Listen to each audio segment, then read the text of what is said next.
अस्सलाम वालेकुम। Welcome to our channel name Urdu by Adeel. मैं हूं आपका दोस्त अदील और अब बात कर लेते हैं नाम समरीना नाम के बारे में। जानते हैं कि इस नाम का मतलब क्या होता है और इस नाम वाली लड़कियां कैसी होती हैं। नाम बात करते हैं, अगर अभी तक आपने हमारे चैनल को सब्सक्राइब नहीं किया तो जल्दी सब्सक्राइब कर लें और साथ वाले घंटी वाले बटन पर ज़रूर क्लिक करें ताकि आपको आने वाली वीडियो की नोटिफिकेशन ज़रूर मिलती रहे। नाम है समरीना। समरीना नाम का मतलब बनता है फूल या फल के होते हैं।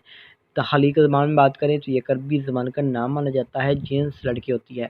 समरीना नाम का मज़ाहिब मुस्लिम माना जाता है और इस नाम के पर्सनैलिटी नंबर्स होते हैं 1, 4, 7 और 10। इस नाम का बेहतरीन वक्त 9 PM से लेकर 11 PM तक होता है।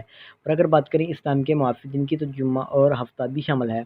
अब बात कर लेते हैं कि इस नाम वाली लड़कियाँ कैसी होंगी। तो आप हर चीज़ को ठीक तरीके से करना चाहते हैं जिसकी वजह से काफ़ी मुश्किलात आती हैं, मगर आप अपने मकसद को नहीं छोड़ते।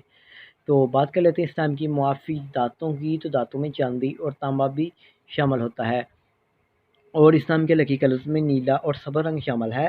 समरीना नाम के मुआफ़ी पत्थरों में रूबी, अंबर, मरजान, ब्लॉरकोही और फ़िरोज़ी पत्थर शामिल होता है। उम्मीद करूँगा कि आज के लिए आपको ज़रूर पसंद आई होगी।